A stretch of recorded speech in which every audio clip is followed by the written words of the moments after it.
ఇప్పుడున్న రోజుల్లో ఎవ్వరూ కూడా మీతో మాట్లాడట్లేదు. మీ సక్సెస్తో, మీ స్టేటస్తో, మీ డబ్బులతో మాట్లాడుతున్నారు. డబ్బులు అనేది లేకపోతే మీరు జీరో. మీరెంత గుణవంతులైనా సరే, మీరు ఎంత మంచి చదివి ఉన్నా సరే, మీలో ఎంత ప్రతిభ ఉన్నా సరే, డబ్బులు అనేది లేకపోతే మీరు జీరో. ఒక మనిషితో మాట్లాడిన పీరియడ్ అయిపోయింది, ఆ కాలం ముగిసిపోయింది.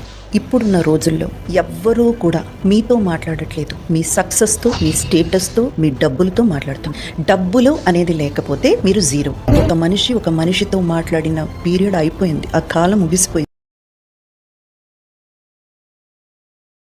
అయితే కాలము పరిపూర్ణమైనప్పుడు దేవుడు తన కుమారుని పంపెను.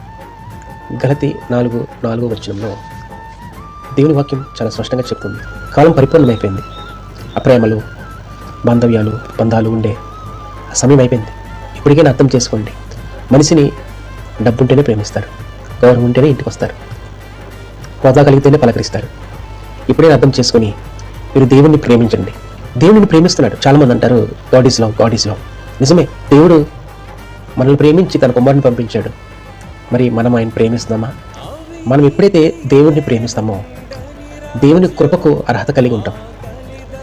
కృప అనేది అది ఒక ద్వారం లాంటిది. అప్పుడు నువ్వు దేవుని కుమారుడు అయ్యే అవకాశం ఉంది. ఎవరైతే దేవుని కుమారులో దేవుడు అన్నీ వారివి, పరలోకం వారిది, సంతోషం వారిది, సమాధానం వారిది, నిత్యజీవం వారిది.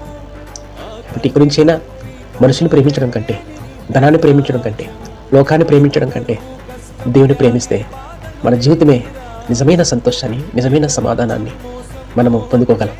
ఇప్పుడైనా అర్థం చేసుకుంటారా ప్రియ సహోదరి సహోదరులారా?